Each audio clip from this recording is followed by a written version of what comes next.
नमस्कार दोस्तों, स्वागत है आपका द ग्राउंड रिपोर्ट में। मैं हूं समीर आत्मज मिश्र। इसी साल 22 जनवरी को जब अयोध्या में श्री राम मंदिर की प्राण प्रतिष्ठा का भव्य कार्यक्रम हुआ और बड़े पैमाने पर उसका प्रचार प्रसार किया गया, तो ऐसा लगा कि ये चुनाव भी कुछ उसी तरह राम लहर में तब्दील हो जाएगा जैसा कि 90 के दशक में राम मंदिर आंदोलन के समय के चुनाव हुए थे, खासकर 1992 में बाबरी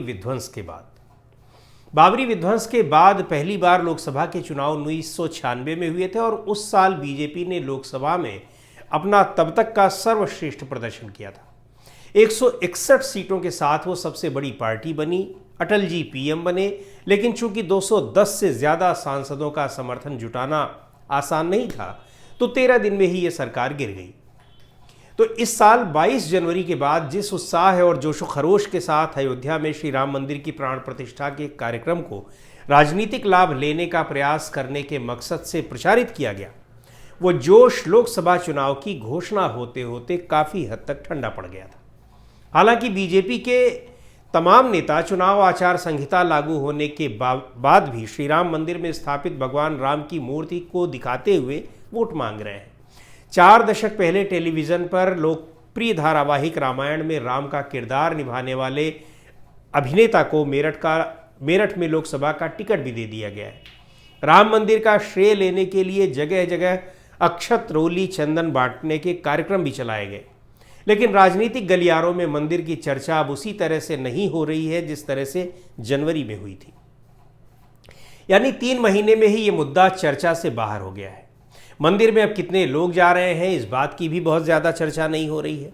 यहाँ तक कि रामनवमी के मौके पर इसे चर्चा में लाने की जोरदार कोशिश हुई, लेकिन सिर्फ एक दिन होकर रह गई। हाँ, बीजेपी के लोग अपनी सहूलियत और माहौल देखकर इसका श्रेय लेते हुए मतदाताओं को बताने की कोशिश ज़रूर कर रहे हैं, लेकिन ज़मीन पर यह मुद्दा बेअसर ही दिख रहा है। यह अलग बात है कि उस वक्त के आए तमाम सर्वे बता रहे थे कि इसकी वजह से बीजेपी की लहर नहीं बल्कि सुनामी चल रही है। दरअसल इसके पीछे कई कारण हैं। पहली बात तो ये कि राम मंदिर के नाम पर प्रसन्न होकर जो बीजेपी को वोट कर सकता था, जो तबका वोट कर सकता था, वो 2014 के बाद से ऑलरेडी बीजेपी को ही वोट कर रहा है। अब और ज़्यादा ऐसे नए मतदाताओं की गुंजाइश नहीं बची है जिसके लिए ये मुद्दा असरकारी हो। बल्कि दूसरी ओर पिछले 10 साल से हर चुनाव में बीजेपी को ऐसे ही मुद्दों पर वोट करने वाला युवा मतदाता अब बेरोजगारी, महंगाई, शिक्षा, स्वास्थ्य जैसे विषयों को भी मुद्दा मान रहा है। सिर्फ राम मंदिर जैसे धार्मिक मुद्दों से ही उसका सरोकार नहीं रह गया है और इन मुद्दों पर बीजेपी सरकारें बैकफुट पर ही दिख रही हैं। उनके नेता जवाब भी नहीं दे रहे हैं। भ्रष्टाचार पर जो बीजेपी विपक्षी नेताओं को घेर रही थी, आज खुद घिरी हुई है और जवाब भी नहीं दे रही है। 2019 और उससे पहले 2014 के लोकसभा चुनाव की बात करें तो 2019 के लोकसभा चुनाव में बीजेपी ने 2014 के मुकाबले 21 सीटें ज़्यादा जीती थी। 2014 में बीजेपी को 282 लोकसभा सीटों पर जीत हासिल हुई थी, जबकि 2019 में यह आंकड़ा बढ़कर 303 पहुंच गया, 303। इसके अलावा सहयोगियों के भी वोट थे, सहयोगियों की भी जीती हुई सीटें थी। 2019 के चुनाव में बीजेपी की सिर्फ सीटों में ही बढ़ोतरी नहीं हुई बल्कि 2014 के मुकाबले वोट परसेंटेज भी बढ़ा था। बीजेपी के लिए ये जीत इसलिए भी बहुत महत्वपूर्ण थी क्योंकि जिन 436 सीटों पर उसने चुनाव लड़ा था, उनमें से आधे से ज़्यादा में यानी 224 सीटों पर बीजेपी ने 50% से ज़्यादा वोट शेयर हासिल किए थे, जबकि 2014 में ऐसी सीटें सिर्फ 136 थीं। लेकिन ये सारी सीटें उन्हीं राज्यों से आईं जहां पिछले 30 साल से बीजेपी की सीटें आ रही थीं, सिवाय उत्तर पूर्व के कुछ राज्यों और पश्चिम बंगाल को छोड़कर। देखा जाए तो पिछले 30 सालों में राम मंदिर के मुद्दे ने देश के 10 राज्यों की राजनीति को सबसे ज़्यादा प्रभावित किया है।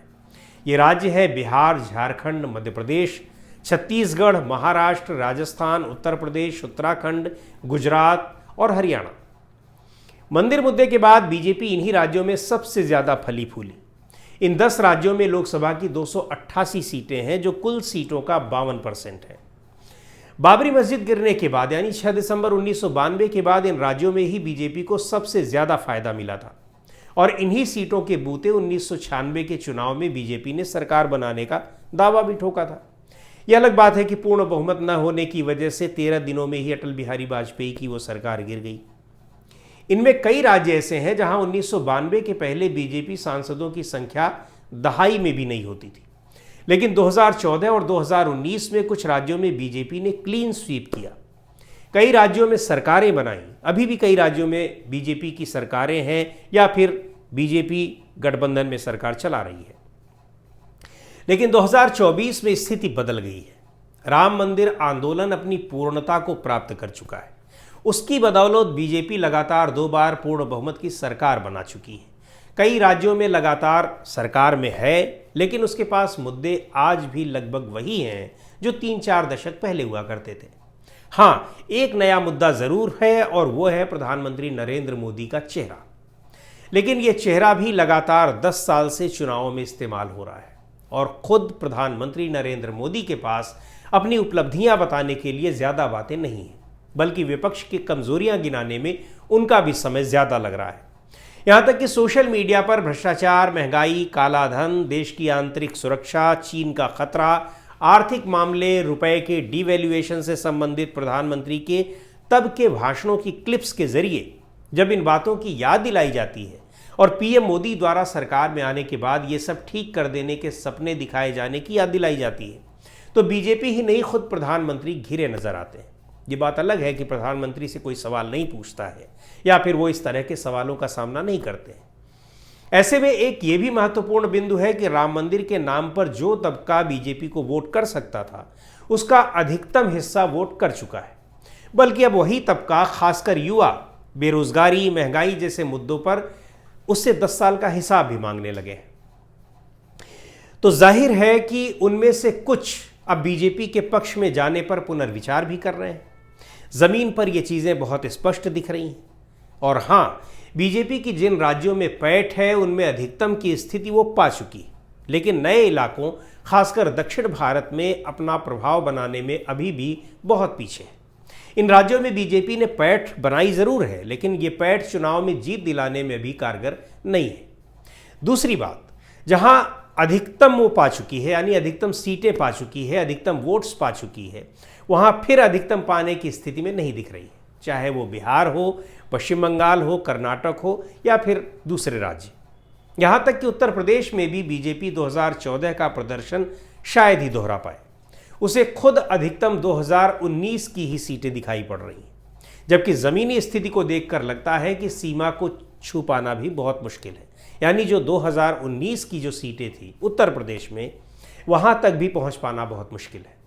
तो आज के इस वीडियो में इतना ही। अगले वीडियो में फिर मिलेंगे एक नए विषय, एक नए मुद्दे के साथ। द ग्राउंड रिपोर्ट के यूट्यूब चैनल को आपने अब तक सब्सक्राइब न किया हो तो ज़रूर कर लें। हमारे वीडियोस को लाइक करें, शेयर करें और अपने सुझाव भी हमें ज़रूर भेजें।